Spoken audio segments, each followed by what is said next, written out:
Good morning, everyone. Hope you're all having a wonderful day today. Today, we're going to be taking a look at the Sig Romeo 8T. Now, to get this out of the way, yes, it's a very large, very expensive red dot that has exceptional capabilities, is extremely durable with a wide variety of reticles, and overall performs excellently. And there's the video, guys, so I hope you all enjoyed. Let me know what you guys think of the Sig Romeo 8T in the comments down below. I will see you in the next video. Peace off. Now, before we get into the full video, if you do want to help us out, you can, of course, like, share, and subscribe, as all of that is free and does help us out quite a bit. Also, go ahead and comment literally anything down below. Now, for those of you who the state describes as special, there's also a Discord linked in the description down below. If you are interested, go ahead and check them out. There's also Subscribestar, which is basically a pro to a Patreon, and then there is this upper that will be, actually, by the time this video goes up on Saturday, these actually might be live on the website. This is the NSR Pro 14.7 pencil barrel lightweight BCG, a very interesting build, if you will. Go ahead and check that out on the website if you're interested. That video should be out next Tuesday, at least if I get everything done on time. Now, full disclosure on the Sig Romeo 8T, I did pay my own money for this optic. I have reviewed a lot of other Sig optics in the past. I tend to like most of their optics and a few of their handguns that I've tested as well. Now, full disclosure on this, while I did pay for it with my own money, I did pay a reduced price for it because I actually have access to dealer pricing on Sig optics. So while I did pay my own money for it, I did pay it at Sig's dealer cost rather than full retail value. Speaking of retail value on this optic, the MSRP on the FDE model is $750, and then I believe map is something like $659, so basically like $660 is map. So of course, to start the review on a high note, we're going to go ahead and get into the two main drawbacks of the Sig Romeo 8T. And the first one is that it is very expensive, of course, as we just got through. It is basically in the top tier echelon of red dots. Not quite as expensive as some aim points, but kind of still in that ballpark, especially if you get an aim point on sale or whatnot. And right in the same ballpark as EOTechs as well. And it's really in there, and again, that kind of top tier red dot area. And fortunately, it does live up to the cost, but again, it is very expensive. Now, the second downside should be fairly self-evident. It is either the heaviest or the second heaviest red dot. I always forget which one's which. This one comes in with the titanium shroud at 13.7 inches. And as you can see, it is also not a particularly small optic in any direction. So it is a large optic, it's a heavy optic, and it's very expensive. Now, with that out of the way, we can kind of get into why it's good, how it performs, and so on and so forth. So now with all the deleterious factors out of the way, we can get into why you might actually want to buy one of these. Now, if you've seen my earlier video on the Super Duty at Home, I think is what I called it. Basically, it's on an AT3 receiver set that has a fairly well-designed lockup, so I was testing its durability. And within that video, I had the Sig Romeo 8T attached to that upper receiver set, and I dropped it in total probably 250 feet in total, a series of shoulder height drops, 10-foot drops, and then 30-foot drops as well onto rocks and what have you. On top of that, we also did drop testing for this specific video. So one of the main upsides for me personally on the Sig Romeo 8T is that it is designed and constructed like a tank. The base material is 70-75, which is a significant step up in terms of durability over 60-61. Usually it's between 2 and 2.5 times as strong, depending on how it's used versus 60-61. Now, on most small micro red dots, the hole strength really doesn't matter. For instance, I have a Sig Romeo 5, just a cheap $100 Sig Romeo 5 that currently has 30 shoulder height drops on it, and it's still running just fine. And that's just 60-61 T6 aluminum. But on bigger optics, when you get bigger windows, which this does, of course, have a 38mm window, which is quite large, they tend to get a little bit more fragile as there's just more there and more to damage. Now, 70-75 as the base material is a good choice. It is more expensive, of course, and it is harder to machine, so it's going to increase all of your costs there. On top of that, this one here is protected by a titanium shroud. Now, titanium is, again, even another step up in terms of strength to weight, and so it does provide a good amount of protection from drops on top and the side of the optic, as well as forward and back, as the shroud actually does protect the front of the glass and the back of the glass as well. if you were to accidentally slam it into something. Now, as you can tell, the Shroud has taken a lot of damage, and the way that it's designed is very similar to EOTech optics, that it takes whatever impact is applied to the titanium shroud and then takes that and puts it into the mount of the optic.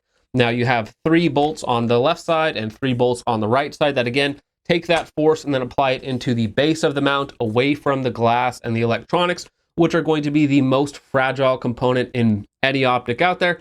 And in fact, you know, EOTech has a very similar design. And now I believe in my last optic video, which was on the EOTech 558, which again has a very similar shroud design. That shroud is aluminum, whereas this is titanium, of course. Not that there's much of a performance difference there, but in the EOTech, when I did the drop test, even though the shroud was perfectly fine, no scratches or dents on it, the glass on the front of the EOTech actually completely shattered out during the exact same drop test that this encountered. So while the idea of an optic shroud, something to protect the more fragile components, the glass and the electronics, is a good idea, it's not always executed perfectly, and it doesn't always work the way that it should. Glass, in general, is a very finicky material. You could drop it 100 different times and get 100 different results because, again, structurally, it's either a very, very strong material or incredibly weak, depending on if you just change the circumstances slightly.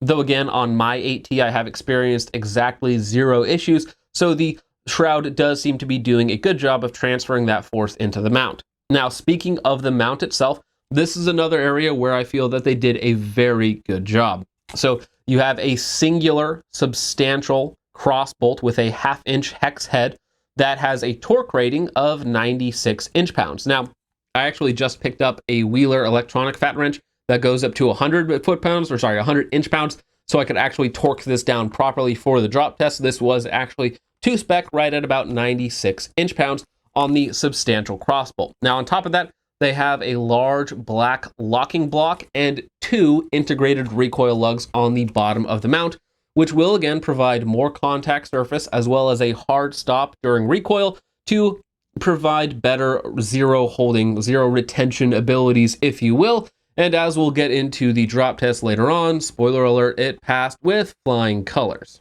Now, when we get into controls on the 8T, this is going to be a little bit nitpicky, but you have, of course, your elevation and your windage, which are exposed, which means that they are easy access. They're not really recessed into the body, though again, through all of my testing, I haven't accidentally moved them from one way or the other, though I would go with a white paint pen and just mark them when they're zeroed so that you know just by looking at it quick visually if those have shifted. Because again, they're not really recessed, they're protected and they're flush, but they're not really recessed like we would probably preferably like to see, just so that something going by there doesn't accidentally get in there and twist them. Now, on top of that, they have some of the worst clicks in the industry. There's almost no feeling whatsoever. It's not audible and it kind of just rolls through. It's not like a very defined click like you would think they would be for such an expensive optic.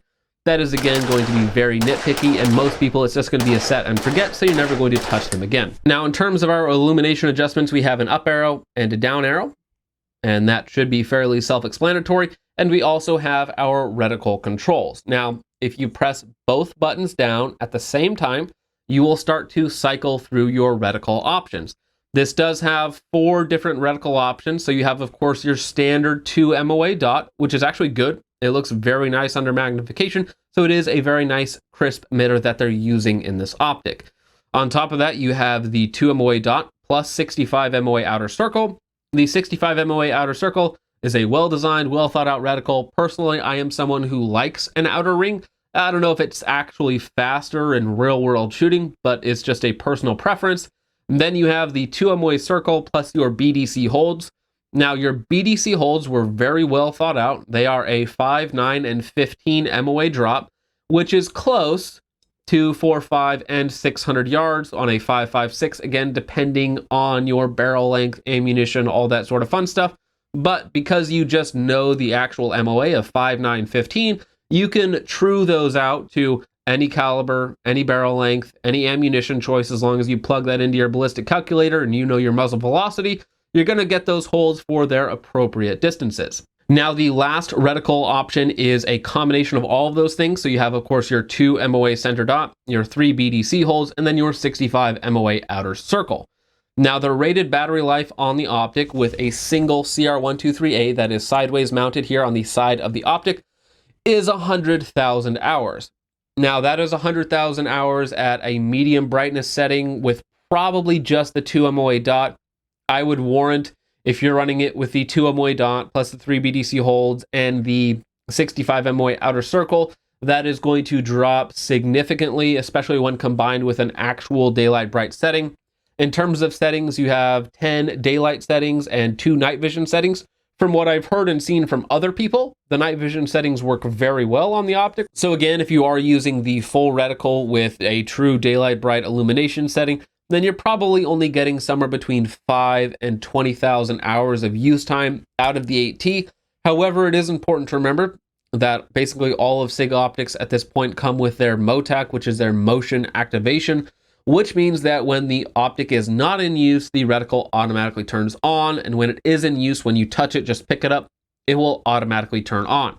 Now, you can notice this at rest. I believe it turns off after like somewhere between 2 and 5 minutes. You'll notice that it's off, and if it senses even a very slight amount of movement or vibration, it will automatically turn on.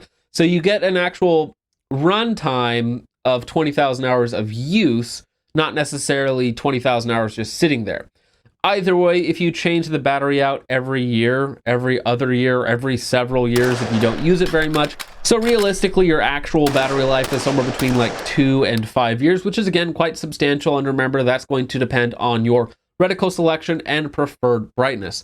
Personally, for anything that I wasn't going out to distance for, I was using the 2 MOA dot and 65 MOA outer circle, as that's personally what I prefer.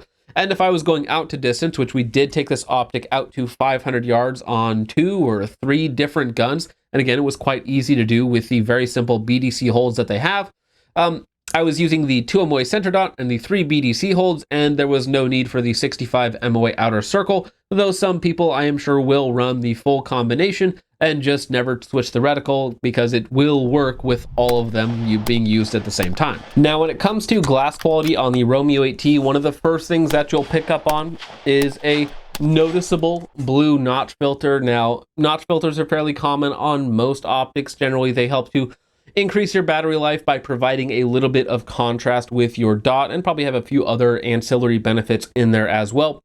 It's very comparable to other optics on the market, like the Vortex AMG UH1 Gen 2s also has a very noticeable blue notch filter to it. It's not bad on the Optic, and as far as the actual glass quality itself goes, it is very crisp. It has good edge-to-edge clarity. There's almost no warping or distortion whatsoever.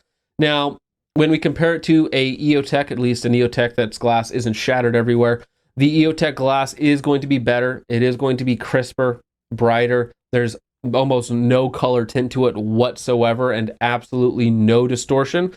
So EOTech glass is still the best that I have personally seen, though this is still very good and going to be comparable with other high-end red dots as well. So again, for me personally, the performance of the Optic was excellent and the durability is also top tier. Now, as you guys will have already seen, and I'll probably throw in some sort of supercut here of all the abuse that it's taken so far. Also, for this video, we did a double drop test onto an AR500 steel plate from shoulder height. So the way that this goes is I do a 5-round control group at 50 yards. Why 50 yards? Because that's what I have access to. Also, I'm only using a red dot, no magnifier, so that there's no additional error in the equation. And shooting at 50 yards is about as far as I can go while still keeping a consistent point of aim while using a 2 MOA red dot. And again, the 2 MOA dot on here is fairly concentric and precise, again, for a 2 MOA dot. So we did 5 rounds at 50 yards for our control group. Then after the control group, we of course do a double drop test, one on the top of the Optic and one on the side of the Optic. Now, important to note that this was torqued down to spec to its full 96 inch-pounds via a torque wrench, so that we know that this was actually torqued down to spec, which is again very, very tight. And then we go ahead and perform another 5-round group. Now, as you guys will see, both groups basically interlaced right on top of each other, and there was, at least as far as I'm concerned, no noticeable shift in zero. If there was something there, it was probably within the margin of error of getting on the gun and back down onto the gun.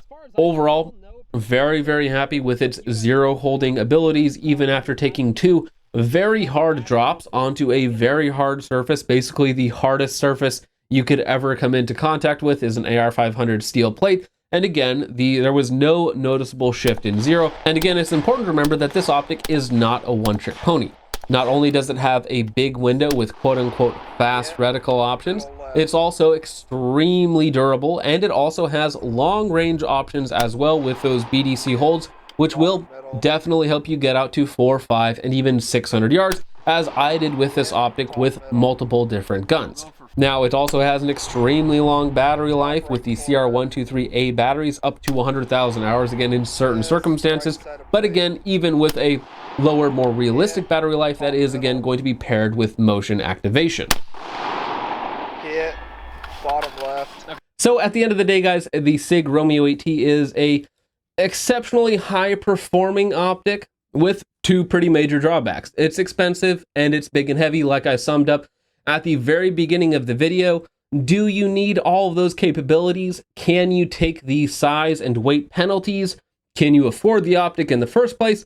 Those are going to be the main questions that you're going to need to be asking yourselves. Personally, especially at the price that I paid for it, I love the optics. I think that they are extremely good. And this one here will probably be sticking around for quite some time because I can use it on basically anything. This would be perfect for a home defense gun. This will be perfect for my upcoming night vision setup. This will be perfect for me personally because I'm not all that much of a weight snob. I know weight is important, but for me personally, it doesn't really come into play all that much, though again, for some of you are going to be a lot more weight sensitive. So with all of that out of the way, guys, I hope you all enjoyed. Let me know what you guys think of the Romeo 8T in the comments down below. And of course, let me know if there's something else that I should be checking out that's similar, or even what you prefer over the Romeo 8T down there. All of the comments do help us out quite a bit. But again, with all of that out of the way, guys, thank you so much for watching. I hope you all enjoyed. I will see you in the next one.